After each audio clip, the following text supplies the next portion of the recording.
안녕하세요. 5월에 신부를 꿈꾸던 33세 평범한 여성입니다.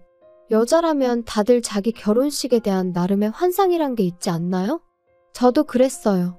제가 그렇다고 무슨 백마탄 왕자님을 기다리고 그런 것은 아니지만 그래도 언젠가 결혼을 한다면 꼭 야외에서 저를 아껴주는 가족들과 친구들을 초대해 잊지 못할 하루를 만들고 싶었죠. 그리고 이후로는 저를 닮은 딸과 남편을 닮은 아들을 하나씩 낳고 싶었고요. 여유가 된다면 아이들 정서를 위해 강아지나 고양이도 드려야겠다 나름대로 구체적인 계획도 있었답니다. 하지만 막상 결혼 이야기가 오가기 시작하니까 그런 것들보다는 현실적인 이야기를 더 많이 주고받게 되더니 결말이 썩 좋지가 않네요. 워낙 어이없고 황당하게 파혼을 했다 보니 남자친구라고 부르기도 싫지만 그래도 일단은 이야기를 해야 하니까 편의상 남자친구라고 할게요. 남자친구하고는 친구의 소개로 만났습니다. 친구도 제 결혼 상대라고 해준 건 아니고 남자친구가 먼저 제 친구한테 여자 좀 소개시켜달라고 어지간히 닥달을 했던 모양이더라고요. 그런데 제 친구 주변에 연애를 안 하고 있던 사람은 저 하나였다 보니 저더러 자기 좀 살려달라며 소개팅 한 번만 나가달라 한 거죠.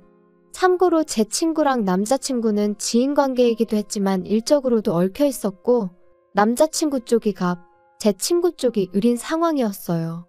그래서 친구가 확실히 거절을 하지 못했던 모양이에요. 아무튼 죽은 사람 소원도 들어준다는데 산 사람 소원 못 들어주겠냐 하는 마음으로 알겠다 했습니다. 하지만 친구의 설명과 달리 약속 장소에서 만난 남자친구는 그렇게 이상한 사람은 아니었어요. 아마 첫 만남이라 긴장이라도 했던 건지 말수도 많지 않았고요. 그리고 저도 크게 잘해보고 싶은 마음이 있어서 나간 자리가 아니었다 보니 그런 남자친구를 상대로 딱히 먼저 말을 꺼낸다던가 그런 건 안 했습니다. 솔직히 말해서 뜨문뜨문 대화만 이어졌을 뿐 크게 좋을 것도 나쁠 것도 없는 만남이었네요. 그런데 어째서인지 남자친구 쪽에서 애프터 신청을 해왔고 이번에도 친구가 한 번만 더 만나달라고 저한테 부탁을 하는 거예요. 그래서 한 번만 더 만나보기로 하고 나갔는데 그때는 남자친구 쪽에서 처음과 달리 이런저런 준비를 해왔더라고요. 이야기할 거리를 생각하고 나왔다는 게 티가 날 정도로 말이에요. 덕분에 시간 가는 줄 모르고 계속해서 대화가 이어졌죠. 그리고 그런 성의 있는 남자친구의 태도에 저도 호감을 갖게 되었던 것 같아요. 아무튼 이후로는 누가 먼저랄 것 없이 금세 가까워져서 얼마 지나지 않아 사귀는 사이가 되었습니다. 소개해준 친구가 얼마나 기뻐했는지 몰라요. 사귀는 동안 남자친구와는 전반적으로 잘 맞는 편이었어요. 다만 한 가지 정말 사고방식이 다르구나 싶은 게 있었는데 그건 바로 부모님과의 관계였습니다. 일단 저희 가족부터 이야기를 하자면 저희 부모님은 두 분 다 직장 생활을 하셨어요.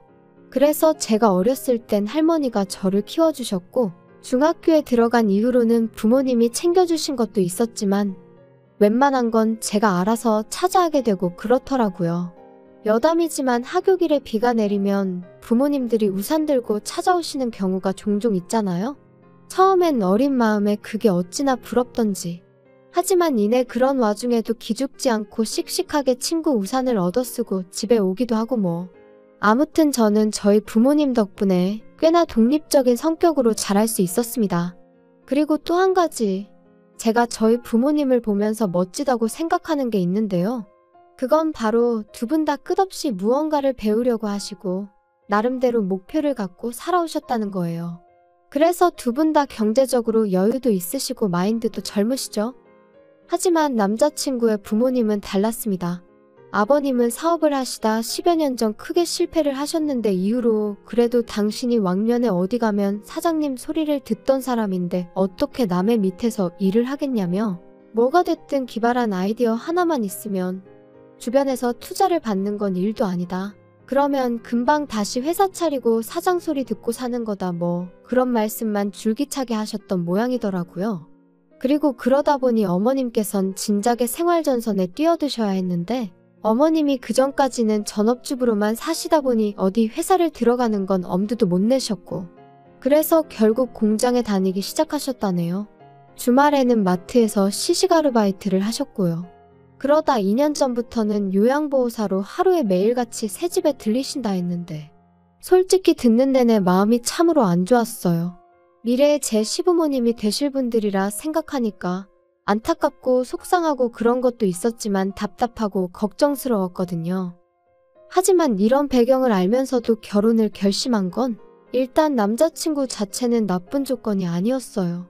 남자친구는 저보다 연봉도 비록 1,000만 원 정도의 차이였지만 어쨌든 많이 받고 있었고 회사 자체도 대기업은 아니었지만 공기업이나 거의 비슷한 환경이다 보니 웬만큼 문제가 있는 게 아니고서는 잘릴 일도 없다고 했으니까요. 그리고 언젠가 한 번은 묻지도 않았는데 자기는 결혼하고 나서 갑자기 효자가 된다거나 그럴 일은 없을 거라며 효도는 셀프 아니겠어? 그러는데 솔직히 그런 쪽으로 아예 걱정이 없던 것은 아니었다 보니 남자친구가 먼저 나서서 그런 말을 해줬을 땐 뭐랄까 좀 다행이다 싶은 생각도 들었죠. 거기다 저희는 이미 신혼집이 준비되어 있었습니다. 제가 집이 있었거든요. 아파트를 사게 된 계기는 단순했어요. 대학교를 다닐 때는 부모님 집에서 다니니까 크게 돈 들어갈 일이 없었지만 대학교를 졸업하기가 무섭게 부모님께서 이제 독립하라며 거의 내쫓듯 저를 내보내셨거든요. 그런데 크게 뭐 당황스럽지는 않더라고요. 아예 무일푼으로 저를 내보내신 것도 아니고 자립에 보태라며 5천만 원을 해주셨으니까요. 그 돈으로 전세든 월세든 너가 한번 잘 생각해서 해봐라 하시면서 말이에요. 그런데 저는 그 돈을 통장에 묶어두고 회사 근처 고시원으로 들어갔어요. 다행히 회사 근처의 가격도 나쁘지 않고 치안도 좋은 여성 전용 고시원이 꽤 있었거든요. 하지만 그렇게 5년쯤 지났을 무렵 더는 고시원살이를 못하겠더라고요. 언젠가부터 업무가 많아지니까 퇴근해서는 좀 편하게 쉬고 싶은데 고시원이라는 곳이 워낙에 좁잖아요. 게다가 전화통화를 한번 할래도 나가서 해야지. 음식은 해먹기 어렵고 어쩌다 한번 해먹으면 환기도 잘 안 되지. 사실 생각해보면 그동안에도 줄곧 불만스럽긴 했는데 그래도 그때는 돈이 모이는 재미에 꾹꾹 눌러 참고 살았던 것 같아요. 그런데 어째서인지 그 무렵에는 돈이고 뭐고 더는 못 참겠더라고요. 한마디로 다 먹고 살자고 하는 짓인데 내가 왜 이렇게 스스로를 괴롭게 하나 싶기도 하고. 그래서 그때부터 회사 근처 부동산을 하루가 멀다 하고 돌아다녔습니다. 한 푼이라도 아껴서 사보려고 발품 팔고 집에서는 핸드폰으로 눈품 손품 팔고 그리고 그렇게 3개월 만에 아파트를 계약했어요. 제 돈 1억 5천에 부모님이 한 번 더 5천만 원을 보태주셔서 총 2억 거기다 대출 2억을 받아서 4억짜리 아파트였죠. 제 명의로 된 집이 생기니 얼마나 기분이 좋던지. 사람들이 흔히 보고만 있어도 배가 부르다 뭐 그런 말을 하잖아요? 제 기분이 딱 그랬거든요. 집을 사고 나니까 옷이니 가방이니 그런 건 크게 갖고 싶은 생각이 안 들더라고요. 그래서 또 열심히 돈을 모아 5년 만에 대출의 절반을 딱 갚았어요. 그리고 정확히 한 달 후에 남자친구가 저한테 프로포즈를 해왔네요. 솔직히 프로포즈를 받고도 별 걱정은 없었습니다. 저는 집이 있으니까 그리고 이미 그땐 제가 남자친구의 환경에 대해서 다 알고 있었거든요. 그러니 제 집에서 신혼살림을 차리고 남자친구한테 혼수로 필요한 가전가구만 몇 개 해오라고 하면 되겠다고 정말 간단하게 생각했어요. 그런데 작년 초겨울 남자친구가 생각지도 못한 이야기를 하더라고요. 자기가 제 대출을 갚아주겠다고요. 제가 남자친구한테 모아놓은 돈으로 내 아파트 대출을 갚겠다는 거냐고 그러면 가전가구는 무슨 돈으로 바꾸지 하고 물었어요. 물론 할부로 살 수도 있겠지만 저는 당연히 대출은 앞으로 살면서 같이 갚는 거라고 생각했기에 남자친구가 모아놓은 돈으로는 가전가구를 해왔으면 했으니까요. 그리고 한편으론 모아놓은 돈이 1억이나 있는 건가 싶기도 했던 게 계속 남자친구 본인이 본인 입으로 월급으로 부모님 챙겨드리고 자기 용돈 좀 하고 그러면 남는 것도 없다며 죽는 소리를 어지간히도 해댔었거든요. 저도 그래서 꼬치꼬치 물어본 적은 없었지만 남자친구가 부모님한테 돈을 많이 드리나 보다고 어림짐작은 하고 있었고 그렇기에 1억씩이나 모아뒀을 거란 생각은 못했었네요. 그런데 남자친구가 이어하는 말이 진짜 가관이었습니다. 자기가 제 남은 대출을 갚아줄 테니 대신 아파트를 공동명의로 해달라나요? 제가 황당해서 지금 내 아파트가 10억 가까이 가는데 남은 1억 갚아주고 공동명의를 해달라는 건 좀 욕심 아니냐 하며 웃었어요. 솔직히 농담인지 진담인지 순간 내가 너무 예민하게 반응하는 건가 싶고 잠깐이지만 별 생각이 다 들더라니까요. 그런데 남자친구의 표정을 보니 농담이 아니었습니다. 결혼하면 네 거 내 거가 어딨어? 막말로 자기 나랑 결혼하고 살다가 그 아파트 팔아서 10억 받으면 자기 혼자 다 쓸 거야? 아니, 내가 혼자 다 쓰진 않겠지만 그래도 그거랑 공동명의는 아예 얘기가 다른 거지. 그게 왜 달라? 난 빚이니 대출이니 이런 거 정말 싫더라. 그냥 빨리 갚자. 돈이 없는 것도 아니고 내가 갚아준다니까? 갚을 건 빨리 갚고 하루빨리 안정적인 가정을 꾸리고 싶어. 그래, 나도 대출 빨리 갚는 건 좋은데 아무리 생각해봐도 공동명의는 아니야. 그럼 뭐 내 돈 1억만 가져가겠다는 거야? 그리고 이후로도 계속해서 같은 이야기만 몇 번을 주고받았고 정신적으로 너무 지치더라고요. 그래서 제가 그런 말 할 거면 결혼 이야기 자체를 없던 걸로 하자고 했습니다. 이렇게 시작부터 이런 걸로 서로 열내고 마음 상하게 하는 거 싫다고요. 그리고는 그렇게 이 아파트에 꼭 공동명의를 하고 싶으면 5억을 가져오라고 했어요. 아파트 값이 10억이니까 절반 내라고요. 그랬더니 남자친구가 네 돈은 3억 들어갔는데 왜 자기가 5억을 가져와야 하냐며 불공평하다나요? 그래서 내 기분이 딱 그렇다고 이제 이해가 되냐 했습니다. 내 돈이 3억이 들어갔는데 지금 네가 1억 들고 오면서 공동명의 해달라는 게 똑같은 경우라고요. 그랬더니 남자친구가 한숨을 푹푹 내쉬더니 그걸 꼭 따져야 하냐면서 너무 야박하다나요? 진짜 결혼 상대한테 이런 표현은 쓰고 싶지 않았지만 이거 돌머리인가 싶대요. 그래서 이후로 며칠 동안 솔직히 정도 떨어지고 그래서 먼저 연락 않고 기다렸습니다. 차마 헤어지자니 좋았던 때 생각도 나고 이래저래 저도 생각이 많았거든요. 지금 남자친구랑 헤어지면 또 어느 세월에 누굴 만나서 결혼을 하나 싶기도 하고 그런데 남자친구가 다시 연락을 해왔어요. 자기가 생각 많이 했다면서 한번 만나자고 하더라고요. 그리고는 기껏 만나자마자 한다는 소리가 자기가 제가 말한 대로 혼수를 해오겠다더니 대신 자기도 저한테 받고 싶은 게 있다나요? 그래서 뭐냐니까. 오해하지 말고 들어. 나는 자기한테 바라는 거 정말 하나도 없어. 그런데 아무리 생각을 해봐도 부모님은 챙겨드려야 될 것 같거든. 그래서 말인데 우리 아버지한테 개인 택시 면허 하나 사드리는 게 어떨까? 대신 양복이니 시계니 그런 예단은 하나도 안 받을 거야. 정말 어이가 없어서 입이 떡 벌어지는 기분이었습니다. 택시 면허라는 게 제가 알기로 9천만 원 1억 뭐 그 정도는 했으니까요. 그래서 그걸 왜 나한테 사달라고 하냐니까. 자기도 오랜 고심 끝에 내린 결정이라면서 어차피 자기가 저랑 결혼하면 아파트 대출 같이 갚아야 되는데 그럼 자기 월급으로 자기 부모님한테 생활비도 못 보태드릴 것 같고 마음이 너무 불편할 것 같다나요? 그러니까 개인 택시 면허라도 사드려야 아버님이 생활에 불편함이 없으실 거 아니냐면서. 그래서 제가 그건 안 된다고 딱 잘랐습니다. 아버님 생활비를 보태드리고 하는 문제도 나랑 결혼을 하기로 했으면 상의를 해서 조정을 해야 되는 게 맞는 거고 내가 집까지 해가는 상황에 왜 아버님한테 그 비싼 개인 택시 면허까지 사다 바쳐야 되는지 모르겠다 했죠. 그랬더니 남자친구가 보인 반응은 정말 기도 안 차더군요. 제가 집을 해오는 게 아니랍니다. 자기랑 같이 살려고 산 집이 아니지 않냐는 거예요. 제가 저 좋아서 산 집이니까 그건 제가 결혼을 위해서 산 게 아니니까 그걸 해온다고 보면 안 되는 거라나요? 거기다 대출도 같이 갚아야 하는 마당에 집을 해온다는 표현은 너무 과한 거 아니냐면서.